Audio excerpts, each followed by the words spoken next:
भारतीय खिलाड़ियों में थोड़ी सी हड़बड़ाहट नजर आ रही है उस गोल के बाद, खास करके और आक्रमण करने की तेजी से तो बढ़ रहे हैं। राजीव मिश्रा पे जिस तरह से निगरानी रख रहे हैं जर्मनी के खिलाड़ी, उन्हें पता है कि अगर पहुंचाने में कामयाब समीदाद मौजूद, समीदाद का प्रयास, गोल की ओर, आनंद का बचाव, राजीव मिश्रा और ये गोल, और इसके साथ भारत फाइनल में पहुंचने में कामयाब।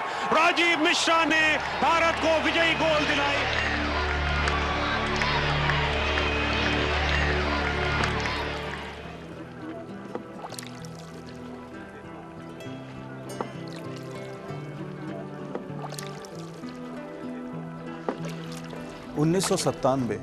एक ऐसा प्लेयर उभरा जिसने हॉकी की दुनिया में आग लगा दी, लेकिन 2 साल में जिस रफ्तार से वो आया था उसी रफ्तार से वो गायब हो गया। किसी को नहीं पता वो कहाँ गया, क्या करता था, कहाँ रहता था। इसी प्लेयर के बारे में जानकारी हासिल करते हैं। 1997 Milton Keynes junior hockey world cup semifinal में जर्मनी के खिलाफ राजीव मिश्रा के गोल्डन गोल से भारत पहली बार जूनियर वर्ल्ड कप हॉकी के फाइनल में पहुंचा।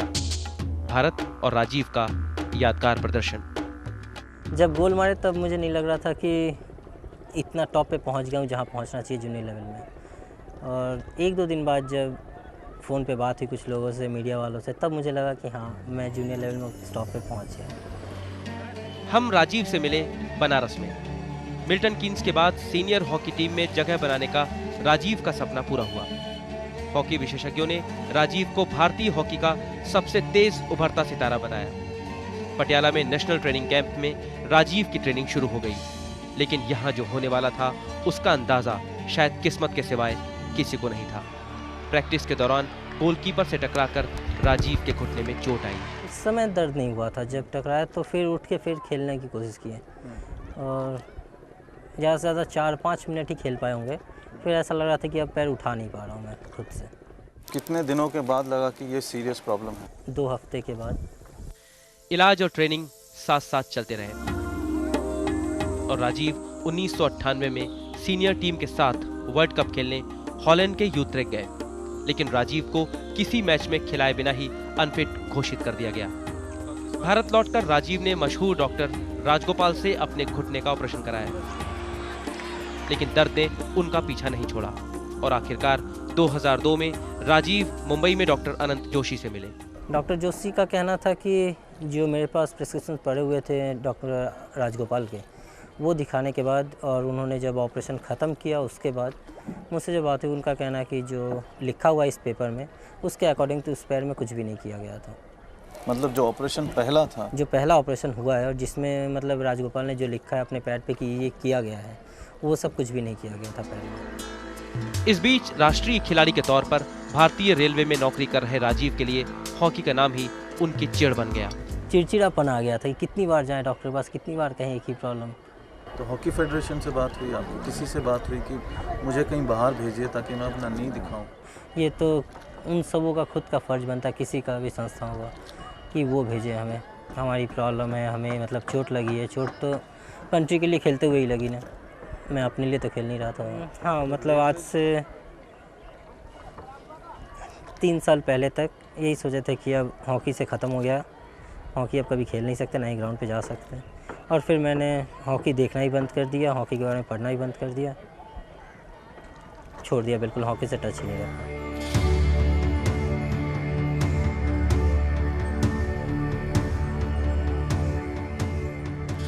भारतीय हॉकी का सितारा शायद डूब रहा था, लेकिन दूसरी तरफ इंडियन हॉकी फेडरेशन के पास शायद कई दूसरे ऐसे काम थे जो भारतीय हॉकी के भविष्य से भी ज़्यादा ज़रूरी थे। या तो सही गाइडेंस नहीं मिली कि जो पैर ख़राब होने के बाद प्रॉपर गाइड चाहिए था कि हाँ किसके पास जाना है, कब जाना है या किन किन के टच में रहना है, ये नहीं मिला। मैं बिल्कुल अकेला था उस वक्त। रेलवेज़ की जहाँ तक बात है तो नेशनल प्लेयर बन के रेलवे ज्वाइन किया था और आज भी उसी ग्रेड में, उसी पोस्ट पे हूँ।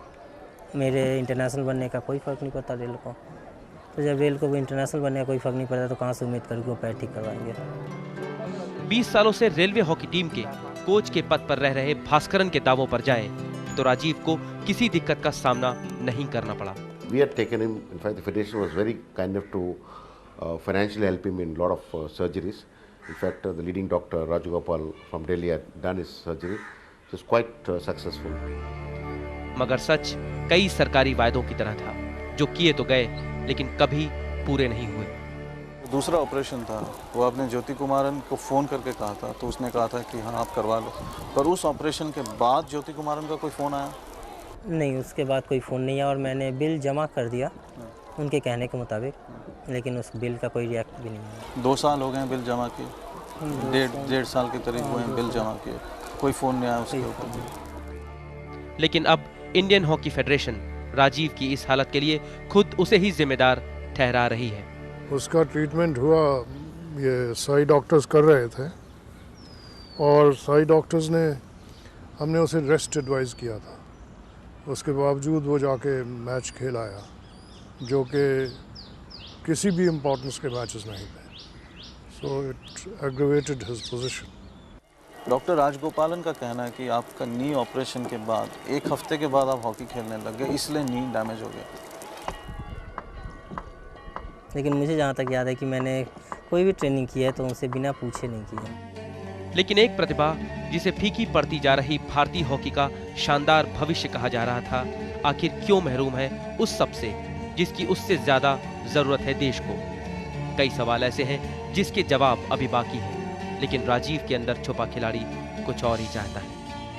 मुझे सिर्फ एक फिज़िकल ट्रेनर चाहिए अभी, जो कि इन 4 सालों में मैं अनफिट हो गया हूँ या हेवी वेट हो गया है, तो एक कोई फिज़िकल ट्रेनर जो मुझे फिज़िकली फ़िट कर सके, और वो ट्रेनर होना चाहिए बिल्कुल मेरे दिमाग जैसा जिद्दी, जब तक मैं गिर ना जाऊँ तब तक मुझे दौड़ाता रहे। एक ही टारगेट है मेरा, वो है most dangerous forward in the world.